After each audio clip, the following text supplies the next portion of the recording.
بسم اللہ الرحمن الرحیم۔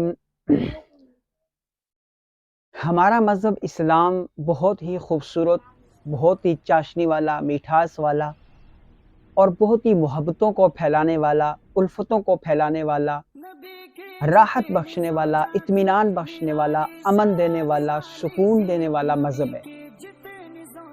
آپ جتنا اس کی گہرائی میں چلتے چلے جائیں گے اتنی ہی آپ کو مٹھاس نظر آئے گی، اتنی ہی آپ کو محبت، الفت، راحت، سکون، اطمینان ملتا چلا جائے گا۔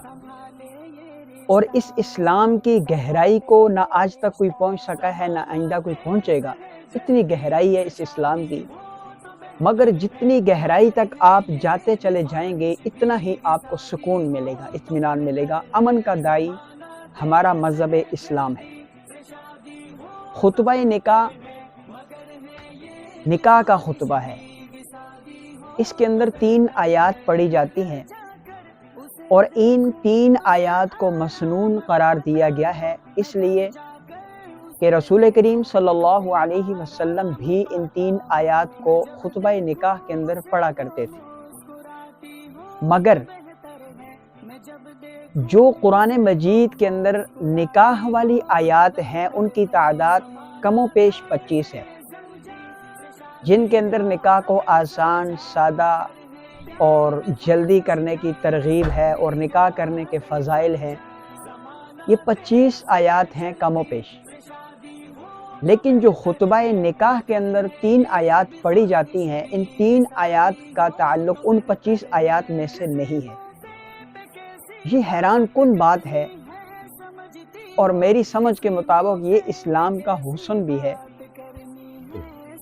کہ جو 25 آیات نکاح ہیں ان میں سے ان 3 کا تعلق نہیں ہے۔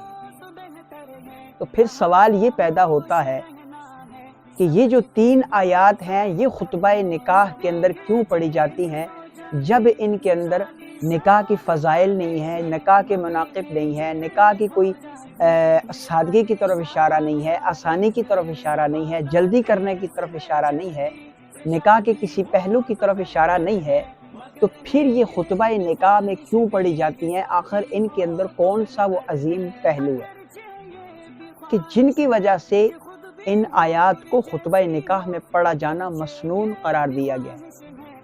اگر آپ ان آیات کو جانتے ہیں، ان آیات کو پڑھتے ہیں یا علماء سے دوران خطبہ نکاح سنتے ہیں، تو آئندہ کے لیے غور کیجئے گا کہ ان کے اندر کون سا وہ پہلو ہے جس کی وجہ سے ان آیات کو مسنون قرار دیا جاتا ہے اور ان آیات کو ہر نکاح خطبہ کے اندر پڑھا جاتا ہے۔ آئیے ہم آپ کو دکھاتے ہیں کہ وہ کون سی آیات ہے۔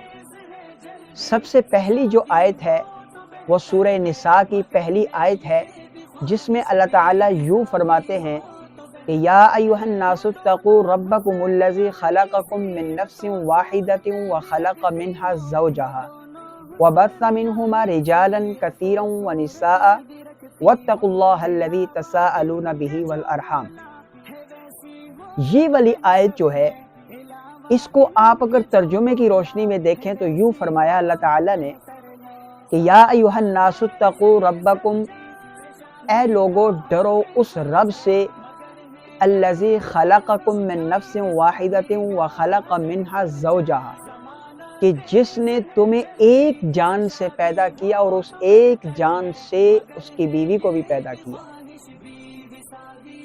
وَبَثَّ مِنْهُمَا رِجَالًا كَثِيرًا وَنِسَاءً وَاتَّقُوا اللَّهَ الَّذِي تَسَاءَلُونَ بِهِ وَالْأَرْحَامَ، اور اس ایک جان اور پھر اس کی بیوی کے ذریعے سے، ان میاں بیوی کے ذریعے سے ان زمین کے اندر مرد و خواتین کو پھیلا دیا، اور ڈرو اس رب سے جس کا واسطہ دے کر تم رشتہ داریاں بھلاتے ہو اور رشتہ داریوں کا بھرم رکھو، یعنی ڈرو اس بات سے کہ تم رشتہ داریوں کو نقصان نہ پہنچاؤ۔ خلاصتاً یہ آیت ہے، اس کے اندر نکاح کا کوئی تعلق نہیں ہے، لیکن ایک چیز ہے، دوسری آیات سناتا ہوں پھر آپ کو پتہ چلے گا کہ وہ کیا چیز ہے جو تینوں آیات کے اندر مشترک ہے اور جس کو بار بار زور دیا گیا ہے کہ یہی وہ چیز ہے جس کے اوپر ہر مسلمان کو آنا چاہیے اور زور دینا چاہیے۔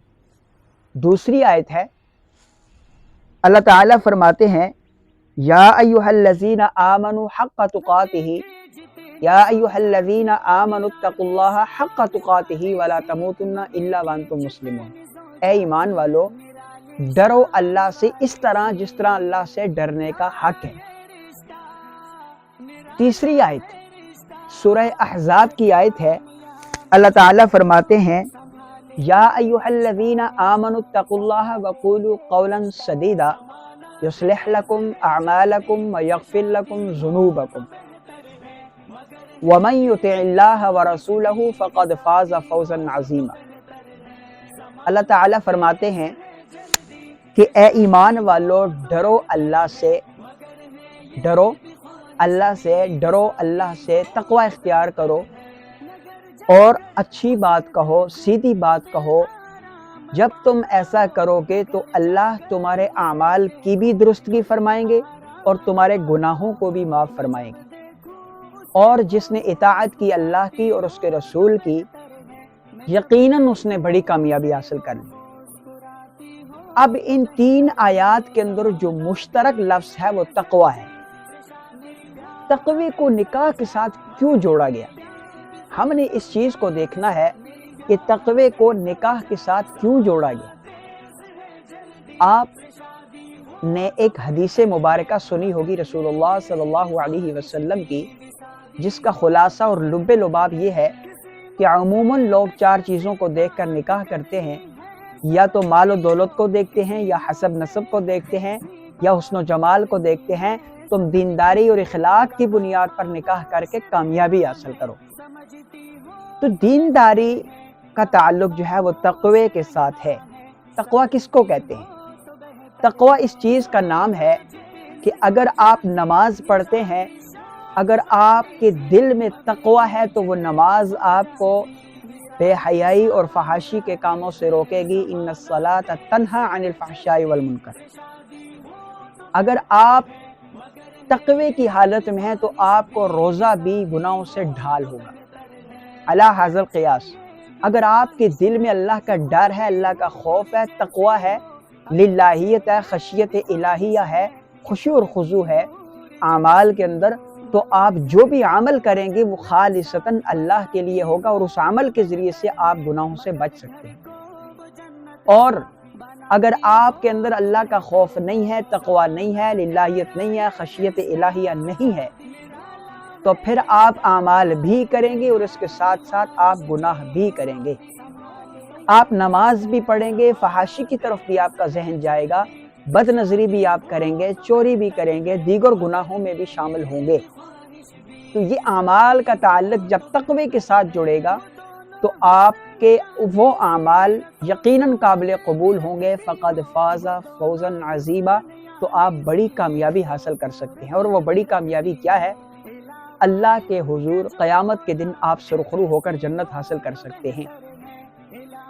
نکاح کے ساتھ اس چیز کو جوڑنے کا جو لب لباب اور خلاصہ ہے وہ یہ ہے کہ آپ جو ہے وہ نکاح کو عبادت سمجھ کر کریں، آپ نکاح کو تقوی کی بنیاد پر کریں، اور یہ نکاح جو کریں آپ یہ اس بنیاد پر کریں کہ اس کے اندر دنیاوی کوئی غرض نہیں ہونی چاہیے۔ مال، کار، کوٹھی، بنگلہ، پیسہ، جہیز، زیور، یہ کچھ بھی نہیں ہونا چاہیے۔ خالصتاً اللہ کی رضا کے لیے ہونی چاہیے، خالصتاً اللہ کے لیے نکاح ہونا چاہیے۔ اور آپ اگر لڑکی سے نکاح کرتے ہیں تو خالصتاً اللہ سے کریں، کسی لڑکے سے نکاح کرتے ہیں تو خالصتاً اللہ کی رضا کے لیے نکاح کریں۔ اس کے درمیان میں کوئی تیسری چیز نہیں ہونی چاہیے کہ مکان بھی ہوگا، کوٹھی بھی ہوگی، بنگلہ بھی ہوگا، کار بھی ہوگی، زیور بھی ہوگا، جہیز بھی ہوگا، فلاں لانتے بھی ہمارے گلے کا توق بنے گی تو ہم شادی کریں گے، نہیں۔ نکاح کی ان تین آیات کے اندر، خطبہ نکاح کی ان تین آیات کے اندر ہمیں یہی درس دیا جا رہا ہے کہ تقوی کی بنیاد پر نکاح کرو۔ جب ہمارے دلوں کے اندر تقوی ہوگا اور ہم تقوی کی بنیاد پر نکاح کریں گے تو ہمارے سامنے دنیا کی کوئی شے رکاوٹ، مانع، مشکلات حائل نہیں ہوگی۔ پھر ہمارے لیے آسانیاں ہی آسانیاں ہوگی، پھر ہمارے لیے ہر راستہ ہموار ہوگا۔ ہم نکاحوں کو آسان بھی کریں گے، سادہ بھی کریں گے، جلدی بھی کریں گے۔ کیونکہ جب ہم تقوی کی بنیاد پر نکاح کریں گے تو ہمارے نکاحوں کے اندر کوئی چیز رکاوٹ نہیں ہوگی. اور جب ہم تقوی کی بنیاد پر نکاح کریں گے تو پھر آج جو ہمارے ہاں رواج چل پڑا ہے کہ شوہر شادی کے بعد بیوی کو مارتا ہے، یہ کمینہ پن اپنا دکھاتا ہے، وہ مردانگی کے جوہر اپنی بیوی پر دکھاتا ہے. یہ مردانگی کے جوہر اسے کہیں اور دکھانے چاہیے تھے. اللہ نے اسے مرد بنایا تھا، اور مرد میدان جہاد کے اندر نکل کر جہاد کیا کرتا ہے، وہ کفار کے ساتھ لڑا کرتا ہے، وہ صنف نازک کے ساتھ نہیں لڑا کرتا، وہ عورت کے ساتھ نہیں لڑا کرتا. رسول اللہ صلی اللہ علیہ وسلم نے فرمایا کہ جو شخص اپنی